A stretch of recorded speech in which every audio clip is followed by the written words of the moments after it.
तो थर्मोडायनेमिक्स में जो है हमने लास्ट क्लास में क्या पढ़ लिया था, हीट। तो अब तक हम पढ़ चुके हैं हीट और वर्क क्या होता है। आज जो है हम जो नया टॉपिक स्टार्ट करने वाले हैं उसका नाम है इंटरनल एनर्जी। क्या नाम है? Internal energy. और इसके जस्ट बाद ही हम एक लॉ पढ़ेंगे, that is first law of thermodynamics. और उससे रिलेटेड कई सारे क्वेश्चन आपके पेपर में आते भी हैं, न्यूमेरिकल्स भी बनते हैं। तो वो सारी चीजें आज की क्लास में हम देखने वाले हैं। तो अगर हम बात करें तो सबसे पहले हेडिंग डालेंगे हम लोग, और टॉपिक का नाम क्या है? Internal energy. Internal energy.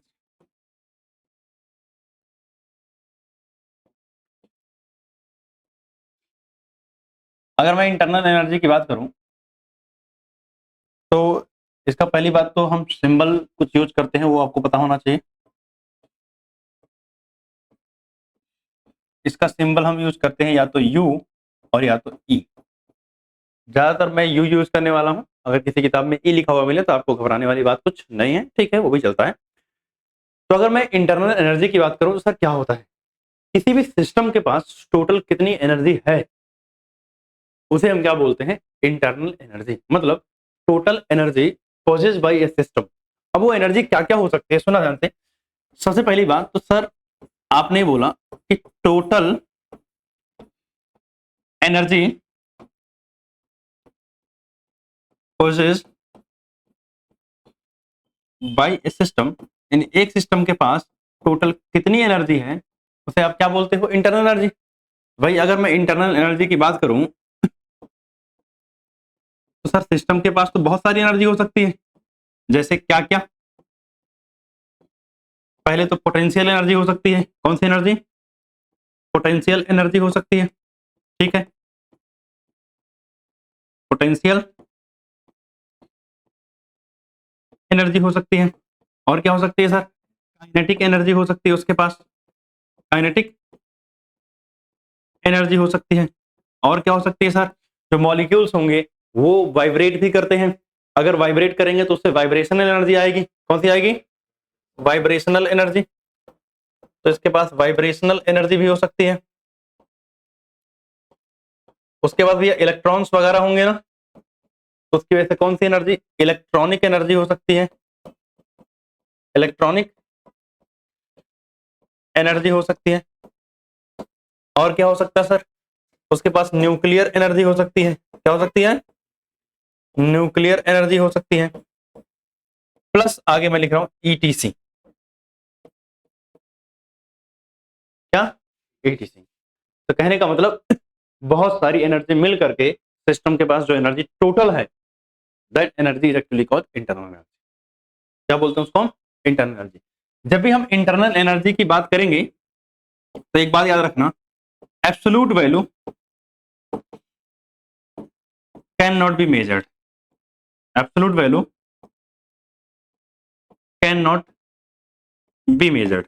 मतलब हम हर एक वैल्यू को, जैसे मैंने बताया ना, इंटरनल एनर्जी सम है इन सारी एनर्जीज का, तो हम सारी एनर्जी कैलकुलेट करके एग्जैक्ट वैल्यू हम नहीं निकाल सकते। तो हम करते क्या है?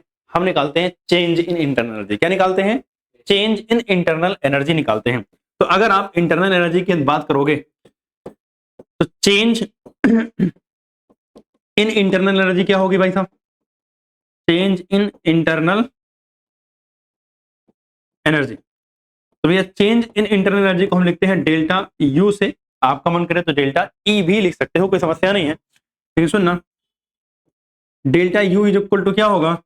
Internal energy final minus internal energy initial होगा। अगर मान लिया मेरे पास क्या है, कोई केमिकल रिएक्शन है, क्या है? कोई केमिकल रिएक्शन।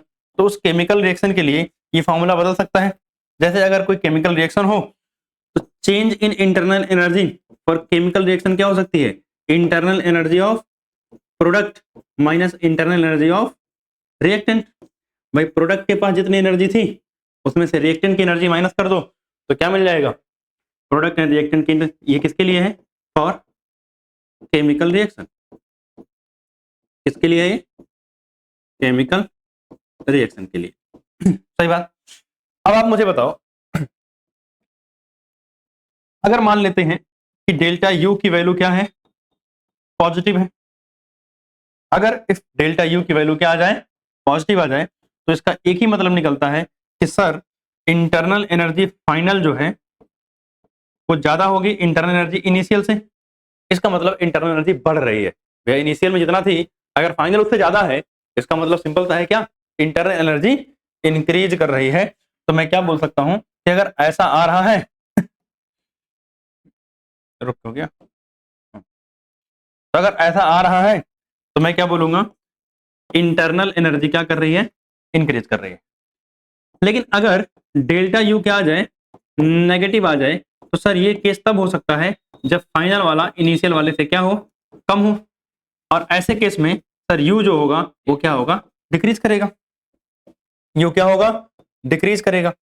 अब सर इंटरनल एनर्जी डिक्रीज और इंक्रीज करने के क्या तरीके हैं हमारे पास, इसको हम आगे पढ़ने वाले हैं, that is first law of thermodynamics में।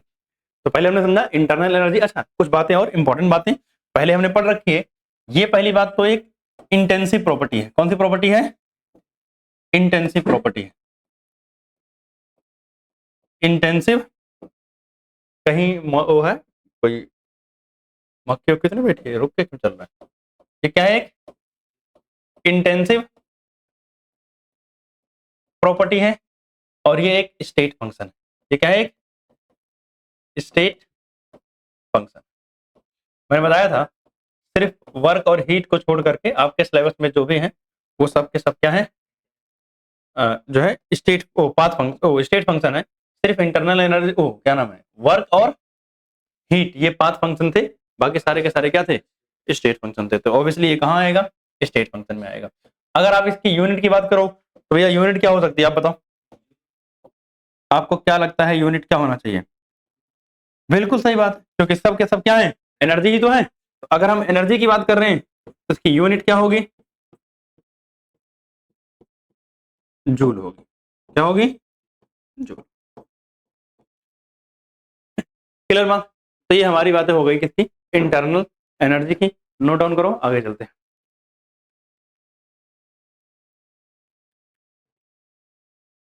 अच्छा यहाँ एक छोटा सा ओ, ये एक्सटेंसिव नहीं इंटेंसिव प्रॉपर्टी होती है। कौन सी प्रॉपर्टी, इंटेंसिव, थोड़ा गलत हो गया, इंटेंसिव प्रॉपर्टी है। क्लियर, स्टेट फंक्शन और इंटेंसिव प्रॉपर्टी। चलो तो आगे चलते हैं और हमारे पास आता है फर्स्ट लॉ ऑफ थर्मोडायनामिक्स। तो हेडिंग डालेंगे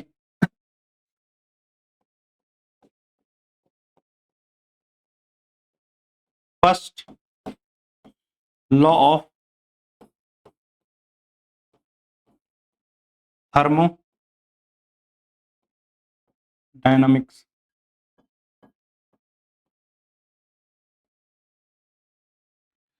फर्स्ट लॉ ऑफ थर्मोडायनामिक्स,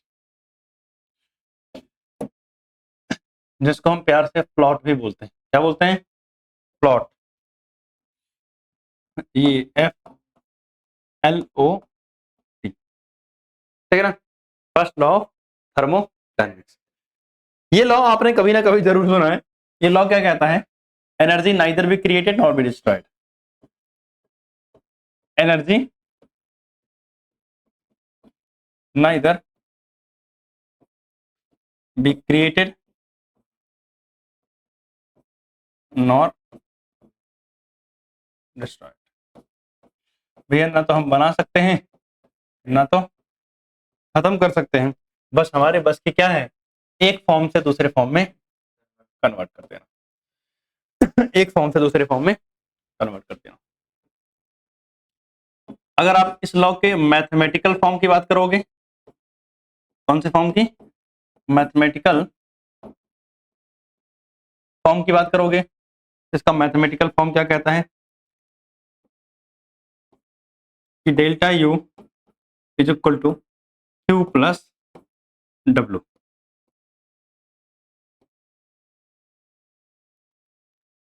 अब मैथमेटिकल फॉर्म से अगर आप कुछ प्रोडिक्शन निकालो तो क्या होता है, क्यू इज द हीट और डब्ल्यू क्या है, वर्क। तो अगर आप इसे देखोगे क्यू पॉजिटिव है, डब्ल्यू भी पॉजिटिव है, यानी work done on the system या heat given to the system क्या होगी, यूज्ड तो चेंज इन इंटरनल एनर्जी, यानी इंटरनल एनर्जी में चेंज करने के लिए इस्तेमाल हो जाएगी, खत्म, डिस्ट्रॉय नहीं होगी। या फिर अगर इंटरनल एनर्जी में कोई चेंज आता है तो उसमें वर्क डन या हीट रिलीज होगी, ये भी हो सकता है। तो अगर हम बात करें तो यहाँ होगा क्या, इसके हिसाब से work done on system and heat given to system, यानी सिस्टम को आपने जो हीट दी, इन दोनों का इस्तेमाल हम किस लिए करेंगे, तो चेंज द इंटरनल एनर्जी, तो चेंज इंटरनल एनर्जी, यानी इंटरनल एनर्जी में चेंज करने के लिए यूज होगा। इंटरनल एनर्जी में क्या करने के लिए यूज होगा, चेंज करने के लिए। ठीक, तो delta U is equal to Q plus W, delta U is equal to क्या हो जाएगा, क्यू प्लस डब्ल्यू। ठीक, अब बातों को ध्यान से सुनना। अच्छा, एक छोटी सी चीज इंपॉर्टेंट यहाँ अचानक से मुझे याद आई, तो यहाँ मैं मेंशन करना चाह रहा हूँ कि जो इंटरनल एनर्जी है ना, वो फंक्शन ऑफ टेम्परेचर है, या मैं बोलूं internal energy depend on temperature, internal energy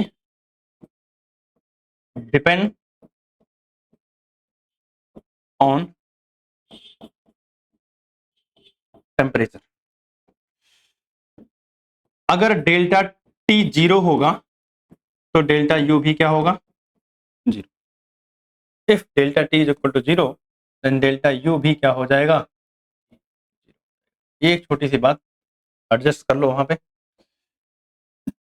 ठीक, क्योंकि इंटरनल एनर्जी किस पे डिपेंड करती है, टेम्परेचर पे डिपेंड करती है। ठीक है, चलो आगे क्या, अब बात सुनना, यहां पे मैंने बात किया, अब हम इस फॉर्मेट के मतलब इस लॉ के कई सारे मॉडिफिकेशन देखेंगे। पहला केस आता है फर्स्ट वाला कि अगर प्रोसेस कैसी हो, लेट्स से फॉर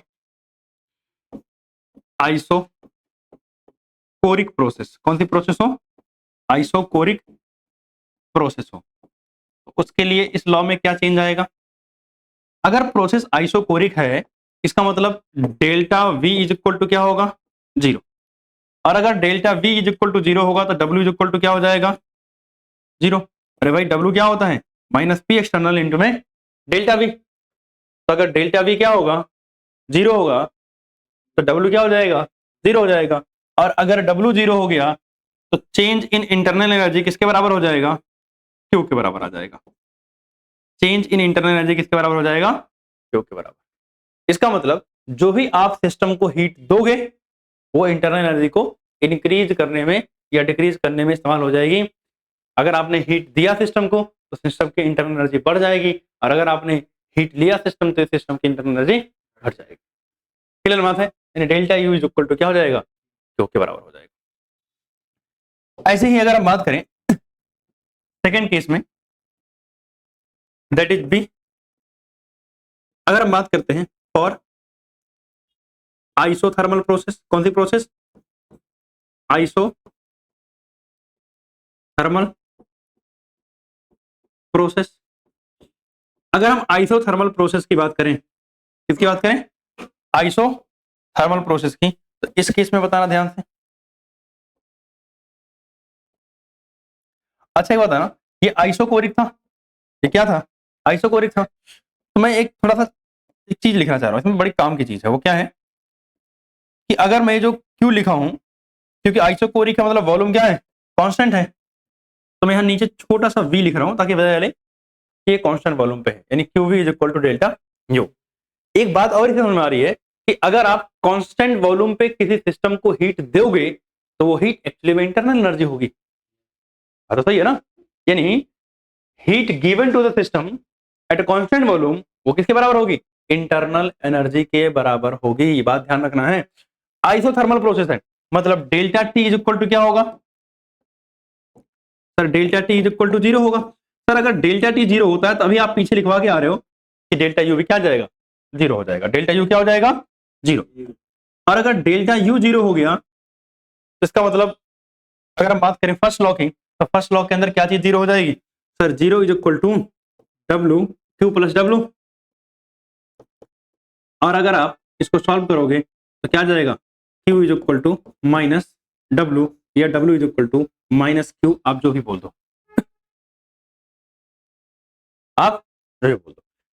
मतलब एट आइसोथर्मल प्रोसेस, मतलब एट ए कांस्टेंट टेम्परेचर अगर कोई चीज कर रहे हो तो जो भी हीट सिस्टम कह रहा है, heat given to the system, क्या है, Q प्लस में है। अगर Q प्लस में होता है तो हम हीट देते हैं या लेते हैं सिस्टम से, सिस्टम को देते हैं। तो इससे मतलब क्या निकल रहा है, Q पॉजिटिव है यानी heat given to the system is equal to minus है, तो ये क्या होगा, work done by the system. यानी आप जितनी भी हीट सिस्टम को दोगे वो सारी हीट सिस्टम किसमें इस्तेमाल कर लेगा, वर्क करने में इस्तेमाल कर लेगा। या इसका उल्टा भी सोच सकते हो, अगर इसको मैं ऐसे लिख दूं तो ये भी सही है ना, W is equal to minus Q। कुछ गलत है क्या इसमें, सिर्फ साइन तो इधर क्या है, मतलब यहां क्या हुआ, work done on the system. अगर आपने कोई वर्क सिस्टम पे किया एट कांस्टेंट टेम्परेचर तो सिस्टम वो सारे वर्क में मिलने वाली एनर्जी को क्या करेगा, हीट के फॉर्म में रिलीज कर देगा। किसके लिए हो गया, आइसोथर्मल प्रोसेस के लिए। किसके लिए हो गया, आइसोथर्मल प्रोसेस। इसके बाद सी पार्ट आता है और वो क्या है, आइसोबारिक प्रोसेस। अगर प्रोसेस कैसी हो, आइसोबारिक हो, तो क्या होगा इसको समझना। अगर प्रोसेस कैसी हो, आइसोबारिक हो, तो क्या होगा। आइसोबारिक का मतलब प्रेशर क्या होगा, कांस्टेंट। सही बात है। अगर प्रेशर कांस्टेंट हो तो delta U is equal to क्या होता है, Q at constant pressure plus W, जो था एज इट इज रहता है। बस सिर्फ एक चीज यहाँ किया है कि heat at constant pressure Q P हो जाएगा। क्या हो जाएगा, क्यू पी। सर डब्ल्यू में कोई चेंज क्यों नहीं आया, अरे डब्ल्यू का सर फॉर्मूला क्या होता था, माइनस का पी एक्सटर्नल इंटू में डेल्टा वी। यहाँ ऑलरेडी ये कांस्टेंट ही होता था, तो अगर ऑलरेडी ही कांस्टेंट है तो भैया क्या ही फर्क पड़ता है कांस्टेंट दोबारा करने से, कांस्टेंट तो कांस्टेंट ही है। ठीक, तो अगर कांस्टेंट है तो फॉर्मूला हमारे पास ये आ जाएगा। लेकिन अगर प्रोसेस कैसी हुई, एडियाबैटिक हुई, क्या हुई, और एडियाबैटिक प्रोसेस, अगर प्रोसेस क्या हुई, एडियाबैटिक हुई, इसका मतलब क्या जीरो होना चाहिए। अरे एडियाबैटिक में क्या चेंज नहीं होता है महाराज, हीट चेंज नहीं होती है। सही बात है, एडियाबैटिक प्रोसेस में क्यू जीरो होता है। तो अगर क्यू जीरो हो गया तो डेल्टा यू किसके बराबर हो जाएगा, delta U will be equal to W, यानी work done on the system will be equal to change in internal energy. सही बात है। अब अगर मान लिया प्रोसेस क्या हुई, साइक्लिक हुई, कैसी प्रोसेस हुई, साइक्लिक प्रोसेस, तो बताओ क्या होगा। सर साइक्लिक प्रोसेस में पढ़ा था कि साइक्लिक प्रोसेस में जो स्टेट फंक्शन होते हैं वो जीरो होते हैं, यानी डेल्टा यू क्या होगा, जीरो, बिकॉज डेल्टा यू मतलब यू क्या है, एक स्टेट फंक्शन है, और change in state function will be zero in a cyclic process. इसका मतलब फिर से साइक्लिक प्रोसेस में W is equal to minus Q या Q is equal to minus W, वही सेम रिलेशन पहले वाला आ जाएगा। तो ये सारे चेंजेस हैं अलग अलग कंडीशंस के अंदर, अलग अलग प्रोसेस के अंदर। क्लियर बात। ये वाला एक आइसोबारिक वाला याद रखना, आगे मैं यूज करूंगा, इंपॉर्टेंट है। और ये वाला भी भविष्य में यूज होगा, ये भी ध्यान रखना, इंपॉर्टेंट है। ठीक है ना, नोट डाउन करोगे, आगे चलते हैं। तो क्वेश्चन, पहला क्वेश्चन क्या कह रहा है कि मेरे पास 1 ग्राम गैस है, अच्छा 1 gram water, 1 gram of water change from liquid to vapour, यानी लिक्विड से वाटर को किसमें चेंज किया है, वेपर में चेंज किया है, एट ए कांस्टेंट प्रेशर, और प्रेशर कितना है 1 atm का कांस्टेंट प्रेशर है, और वॉल्यूम चेंज कितना हुआ है 1 ml से लेकर के 1671 ml हो गया है। कह रहा है heat of vaporisation at this pressure, यानी जो हीट ऑफ वेपराइजेशन है वो कितना है 540 कैलोरी पर ग्राम है। कह रहा है find the increase in internal energy of water, कह रहा है वाटर की इंटरनल एनर्जी में क्या चेंज आएगा ये बता दो। तो आपको पता है कि अगर आपको इंटरनल एनर्जी में चेंज निकालना है यानी डेल्टा यू निकालना है तो डेल्टा यू एक्चुअली में इक्वल होता है क्यू प्लस डब्ल्यू के। तो आप पहले क्यू निकाल लो और फिर डब्ल्यू निकाल लो तो बात हो जाएगा। रही बात सर क्यू की, तो क्यू आपको ऑलरेडी दे रखा है, कह रहा है कि heat of vaporisation that is Q कितना है 540 कैलोरी पर ग्राम है। तो मेरे पास क्यू इज इक्वल टू क्या है 540 कैलोरी पर ग्राम। अब कैलोरी को अगर आप चाहो जूल में कन्वर्ट करना तो आप कर सकते हो, कोई समस्या है नहीं। अगर आप इसको जूल में कन्वर्ट करोगे तो हो जाएगा 540 मल्टीप्लाई विद 4.2। तो अगर 4.2 से मल्टीप्लाई करोगे तो कितना आ जाएगा भाई साहब, अगर हम मल्टीप्लाई कर लें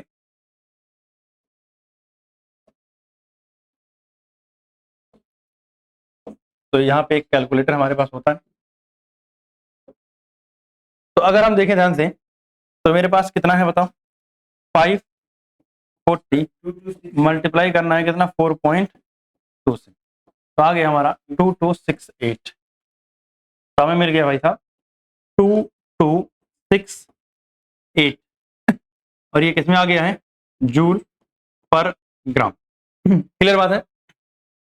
और सुनना बात, अगर मैं डब्ल्यू निकालने जाता हूं तो मुझे प्रेशर चाहिए होगा और वॉल्यूम में चेंज चाहिए होगा। तो सबसे पहले अगर मैं लिख दूं प्रेशर, तो सर पी एक्सटर्नल यानी जो कांस्टेंट प्रेशर है वो कितना है अगेंस्ट 1 एटीएम ना, यानी 1 एटीएम कितना है 1 एटीएम है।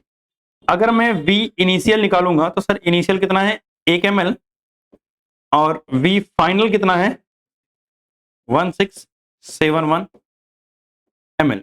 सही बात है। अब मुझे बताओ ये ml में है, हम तो सॉल्व करते हैं किसमें लीटर में, तो आप पहले से लीटर में बदल लो या एक काम और कर सकते हो, आपने निकाल लिया डेल्टा वी, तो डेल्टा वी क्या हो जाएगा 1671 माइनस 1 कितना आ गया 1670, ये भी ml में आएगा। अब आप इसको लीटर में बदल सकते हो। अगर आप इसको लीटर में बदलोगे तो किससे डिवाइड करना पड़ेगा 1000 से, तो आ जाएगा 1.670 लीटर। बात सही है। अब आपको पता है कि sir W is equal to होता है माइनस पी एक्सटर्नल इंटू में डेल्टा बी। तो क्या हो जाएगा भैया -1 इंटू में डेल्टा बी कितना है 1.670, तो कितना आ गया भाई साहब माइनस का 1.670 और ये आएगा लीटर एटीएम में। और अगर आपको लीटर एटीएम को जूल में बदलना होता है तो किससे मल्टीप्लाई करते हो 1.670 मल्टीप्लाई विद 101.3 और ये किसमें आएगा जूल में। तो अगर मैं मल्टीप्लाई करूं 1.670 मल्टीप्लाई विद 101.3 तो ये आंसर आ रहा है मेरा 169.171 169.171 और ये माइनस का आएगा। सही बात है। किसमें आएगा ये जूल में। मुझे क्या निकालना था चेंज इन इंटरनल एनर्जी। तो सर इंटरनल एनर्जी क्या होता है delta U is equal to होता है sir Q plus W. Q कितना है मेरा कहाँ गया 2268 और ये माइनस में आ रहा है 169.171। तो अगर मैं सब्ट्रैक्ट कर दो इसमें से 2268 तो आंसर कितना आ जाएगा भैया कहाँ गया एक ज्यादा हो गया, बैक करने का ऑप्शन कहाँ था, हाँ यहाँ से 2268 और इक्वल कर दिया तो 2098 आएगा और ये भी प्लस में आएगा क्योंकि वहां मैंने सब्ट्रैक्शन उल्टा किया है 2098.8 जूल। क्या आ गई इंटरनल एनर्जी में चेंज आ गया। क्लियर है बात। कोई समस्या कैलकुलेट कर सकते हैं क्या कि इंटरनल एनर्जी में कितना चेंज हुआ। आई थिंक यहाँ तक अगर कोई समस्या नहीं है तो यहाँ से आगे बढ़ते हैं। पहला क्वेश्चन हमारा हो गया। ठीक चलो आगे। अब मेरे पास आता है सेकंड क्वेश्चन। सेकंड क्वेश्चन क्या कह रहा है, कह रहा है एक गैस ऑक्यूपाइज 2 लीटर यानी 2 लीटर ऑक्यूपाई कर रही है। इट प्रोवाइडेड 300 जूल, इसको 300 जूल एनर्जी दिया है और वॉल्यूम 2.5 लीटर से कितना हो गया मतलब चेंज हो गया 2 से 2.5 लीटर 1 एटीएम प्रेशर पे। तो आपको पता है प्रेशर एक्सटर्नल कितना है 1 एटीएम का है, वॉल्यूम इनिशियल कितना था 2 लीटर का, वॉल्यूम फाइनल कितना है 2.5 लीटर का। तो डेल्टा वी कितना आ गया 2.5 माइनस 2 यानी कितना आ गया 0.5। 0.5 लीटर। अगर हम W निकालने जाएंगे तो माइनस पी एक्सटर्नल इंटू में डेल्टा वी, पी एक्सटर्नल -1 और इंटू में डेल्टा वी कितना हो जाएगा 0.5, तो सीधा आ गया माइनस का 0.5 लीटर एटीएम। आंसर आपको किसमें चाहिए, जूल में, क्योंकि हीट तो जूल में दे रखी है। मल्टीप्लाई करोगे 101.3 और ये जूल में आ जाएगा। लेकिन सुनना 0.5 का मतलब क्या होता है, हाफ करना, तो हाफ कर दो।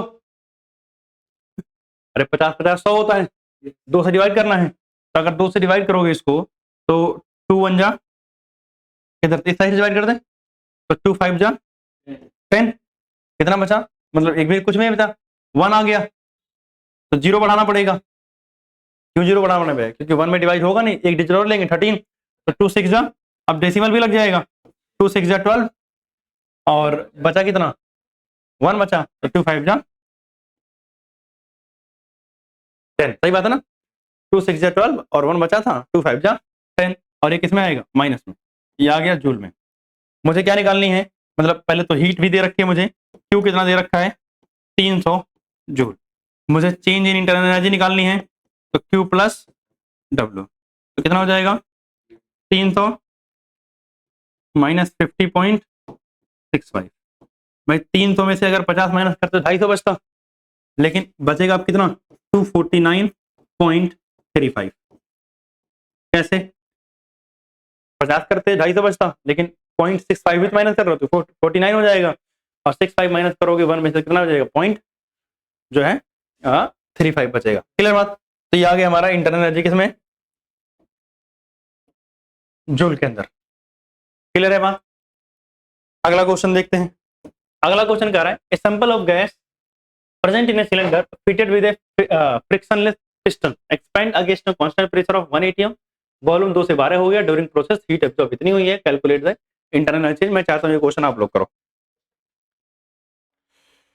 तो क्या क्या दे रखा था भाई साहब, कांस्टेंट प्रेशर कितना दे रखा है एक एटीएम का, यानी P external is equal to कितना है 1 एटीएम है। वॉल्यूम अगर मैं डेल्टा वी निकालूंगा तो 12 लीटर हो गया था ना, और पहले 2 था, तो कितना आ जाएगा 10 लीटर का चेंज। अगर मैं वर्क निकालूंगा तो माइनस पी एक्सटर्नल इंटू में डेल्टा वी, मतलब सीधा आ जाएगा आपका, चलो ठीक है लिख लेता हूँ, -1 इंटू में 10, कितना हो जाएगा -10 लीटर एटीएम। जूल में चाहिए होगा तो -10 की मल्टीप्लाई करोगे 101.3 से, तो सीधा सीधा आ जाएगा 1013 माइनस, ठीक है ना जूल। इसके बाद अगर आप इंटरनल एनर्जी हीट की बात करोगे तो कितना है 600 जूल दे रखा है कि भैया 600 हीट जो है प्रोसेस के दौरान कह रहा है हीट एब्जॉर्ब किया है। अच्छा ये भी ध्यान देना होता है कि हीट एब्जॉर्ब किया है तो 600 जूल पॉजिटिव होगा या नेगेटिव। अच्छा पीछे हम ध्यान नहीं दिया था, हर जगह हीट एब्जॉर्ब ही किया था ना, इट प्रोवाइड 300 प्रोवाइडेड, ठीक है 300 जूल ये भी था, और यहाँ भी क्या था हीट ऑफ द वेपराइजेशन, ठीक है इसमें भी हीट हमने दिया है, क्योंकि वेपराइजेशन एब्जॉर्ब में हीट क्या होगी पॉजिटिव क्यों होगी। अब जैसे कहीं लिखा हो हीट रिलीज हुई है तो क्यों नेगेटिव होगा, तो ये भी बात ध्यान रखना है, ठीक है ना। तो अगर हम बात करें delta U is equal to क्या हो जाएगा क्यू प्लस डब्ल्यू। क्यू हमारा है 600 और डब्ल्यू है माइनस का 1013, तो 600 में से 1000 में से 600 413 जूल, और ये माइनस का आएगा। क्लियर बात।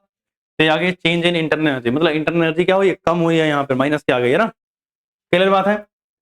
अगला क्वेश्चन देखते हैं क्या कह रहा है 2 moles of an ideal gas at 2 atm pressure and 27 degree Celsius is compressed isothermally to 1/2 of its volume by a constant external pressure of 4 atm। तो देखो एक बात तो क्लियर है कि कांस्टेंट एक्सटर्नल प्रेशर जो दे रखा है वो कितना है 4 atm का है। तो सर ये जो पहले प्रेशर दे रखा था ये क्या है, ये गैस का प्रेशर है, उस गैस का प्रेशर है जो गैस आपको दे रखी है, और जो प्रोसेस हो रही है थर्मोडायनेमिक प्रोसेस उसमें प्रेशर एक्सटर्नल कौन सा है 4 atm का है। Calculate Q W delta E ये सब निकालना है आपको, आर की वैल्यू दे रखा है वगैरह वगैरह दे रखा है। अब मेरी बात ध्यान सुनना, क्या वॉल्यूम के बारे में यहाँ कुछ पता है, नहीं हमें वॉल्यूम के बारे में इतना पता है कि पहले जो वॉल्यूम था उसका आधा हो गया है, बाद में पहले जो वॉल्यूम था वो उसका आधा हो गया, लेकिन क्या हमें पहले वाला वॉल्यूम पता है, नहीं पता है ना। तो पहले वाला वॉल्यूम कैसे निकालेंगे सुनना, तो अगर हम पहले वाले वॉल्यूम पे जाएं तो आप बताओ, from ideal gas equation, from ideal gas equation, ideal gas equation क्या होती है बच्चे? PV is equal to N R T होती है, ठीक है ना। तो अगर मैं यहां से वी आई यानी इनिशियल निकालूंगा तो एन आर टी अपॉन में पी हो जाएगा। एन है नंबर ऑफ मोल्स और मुझे कितने दे रखे हैं? 2 मोल्स। आर क्या है? गैस कांस्टेंट जिसकी वैल्यू 0.082 आपको दे भी रखी है। टेम्परेचर 27 डिग्री सेल्सियस है बट केल्विन में रखते हैं तो केल्विन में कितना हो जाएगा? 300 केल्विन। तो याद रखना टेम्परेचर 27 डिग्री सेल्सियस है बट इन केल्विन कितना हो जाएगा? 273 ऐड कर दोगे 300 केल्विन हो जाएगा। अपॉन में मेरे पास क्या करना है उसका प्रेशर कितना है? गैस का 2 एटीएम दे रखा है तो इस 2 से ये 2 कैंसिल कर दिया, कैंसिल हो गया। अब मेरे पास बचा क्या? मल्टीप्लाई करना है। 3 2 जा 6, सही बात है ना। 3 8 जा 24 ना। और आपको पता है कितने जीरो थे केल्विन में? 2 जीरो लगा दिया। डेसिमल कितने डिजिट पे लगने वाला? 3 पे। 3 पे डेसिमल लगेगा तो कितना आ जाएगा? 24.6। तो ये हमारा आ जाएगा 24.6 लीटर। सही बात है ना। अब अगर हम आगे बात करें तो भैया वॉल्यूम अगर अब ये हो गया है, इनिशियल ये है, तो फाइनल वॉल्यूम कितना होगा? Half of the initial V I upon में 2, तो कितना हो जाएगा? 24.6 डिवाइडेड बाई 2 यानी 12.3। और आपको पता है डेल्टा वी निकालोगे तो 12.3 ही आएगा। इनिशियल फाइनल कितना है? 12.3 माइनस 24.6 कितना आ जाएगा? माइनस का 12.3 लीटर। तो अगर आप W निकालने जाओगे तो माइनस पी एक्सटर्नल इंटू में क्या होता है? डेल्टा वी होता है। तो पी एक्सटर्नल कितना है? तो 4 एटीएम, तो -4 इंटू में ये कितना है? माइनस का 12.3 मल्टीप्लाई करो तो 4 3 जा 12 का 2, 4 2 जा 8 और एक 9 और 4 1 जा 4 और 4 ही रह जाएगा। तो 49 एक डिजिट पे डेसिमल है 49.2 और ये आएगा लीटर एटीएम में। जूल में चाहिए तो 49.2 की मल्टीप्लाई 101.3 जूल में आ जाएगा। अगर हम बात करें मल्टीप्लाई करें तो 49 कितना था? 2 मल्टीप्लाई किया है 101.3, आंसर आ रहा है 4983.96 4983.96 जूल। ये क्या हो गया? W। कह रहा है हमसे Q निकालने के लिए। अब बताओ क्या कह रहा है? आइडियल गैस है, कंप्रेस आइसोथर्मली। अब इधर देखो ध्यान से, आइसोथर्मल कंप्रेशन है। आइसोथर्मल के केस में मैंने फर्स्ट लॉ में कुछ लिखाया है, जाके देख के आओ तो पीछे। फर्स्ट लॉ के अंदर जो मैंने केसेस बताया ना ABCD करके, उसमें आइसोथर्मल प्रोसेस के बारे में कुछ लिखाया है। जब प्रोसेस आइसोथर्मल हो तो क्या होगा?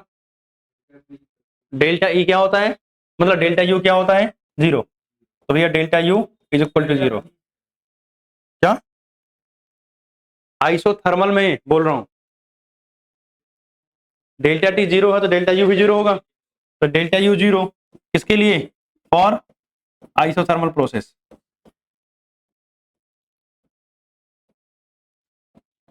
आइसोथर्मल प्रोसेस है इसलिए डेल्टा E क्या हो जाएगा? 0 हो जाएगा। और अगर डेल्टा E 0 हो जाता है तो 0 इज इक्वल टू क्या होता है? Q plus W। ये हम कहां से लेकर आ रहे हैं? फ्रॉम फ्लॉट यानी फर्स्ट लॉ ऑफ थर्मोडायनेमिक्स। तो अगर ये हो गया 0 तो Q इज इक्वल टू क्या होगा? Minus W। तो Q इज इक्वल टू क्या हो जाएगा सीधा? माइनस का 4983.96 जूल। यही सेम आ जाएगा आंसर, बस नेगेटिव साइन के साथ। तो मिल गया सारी चीजें क्लियर? ठीक, चलो आगे। हाँ देखो W यहाँ निकल गया, ये तो वर्क है,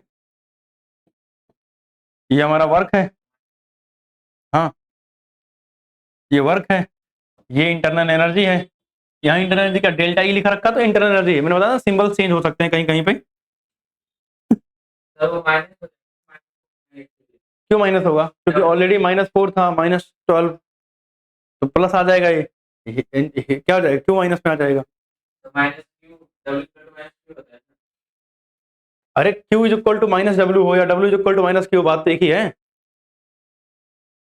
मुझे W की वैल्यू पता है तो Q किस में आ जाएगा, माइनस में आ जाएगा। W तो निकाल दिया ना, प्लस का आएगा।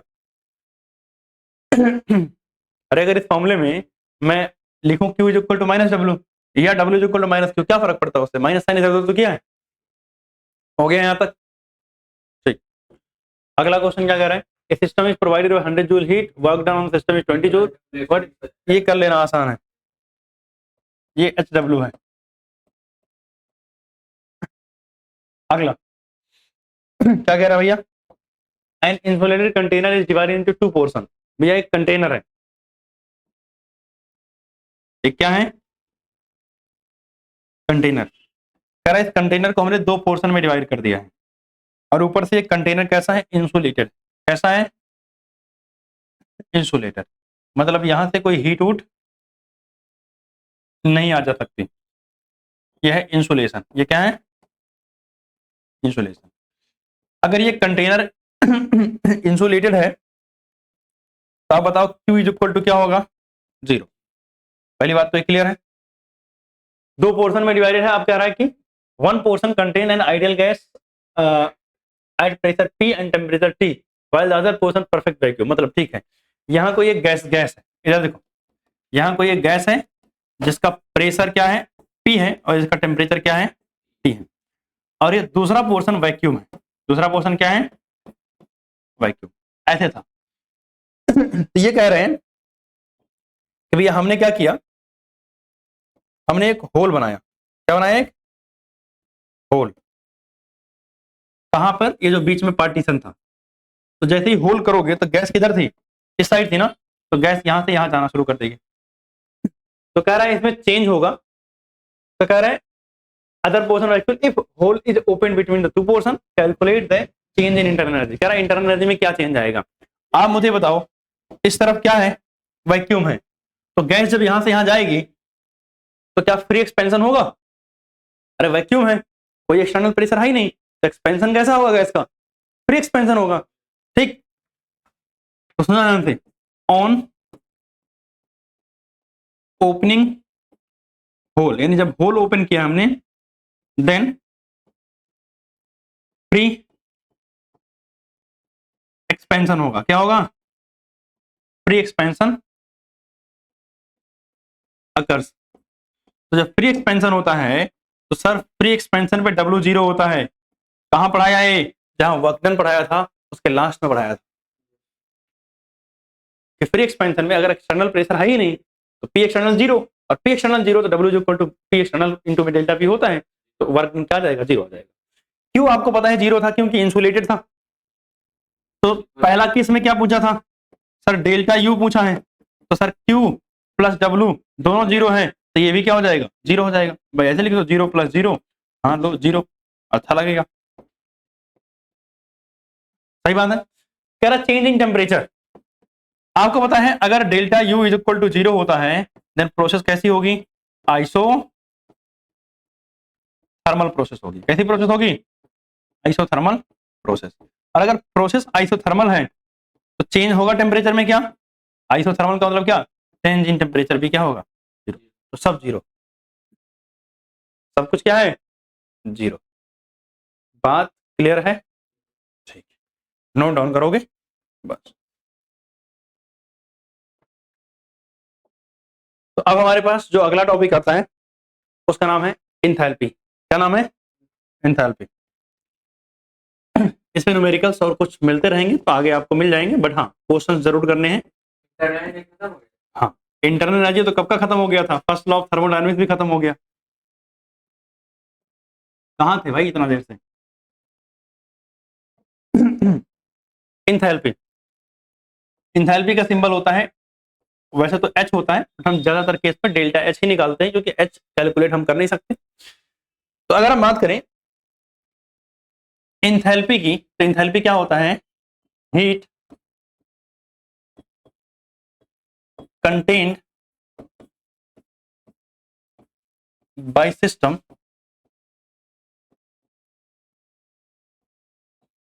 Eight constant pressure. तो कह रहा भैया कांस्टेंट प्रेशर के ऊपर किसी सिस्टम के पास जितनी हीट होती है उसे क्या बोलते हैं? एंथैल्पी बोलते हैं।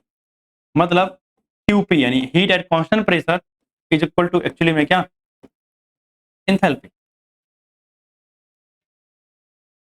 अगर आप इसकी बात करोगे तो इसका मैथमेटिकल फॉर्म होता है एक दूसरा, और ये कहां से आया ये बताऊंगा। मैथमेटिकल फॉर्म, अगर आप इसके मैथमेटिकल फॉर्म की बात करोगे तो H इज इक्वल टू होता है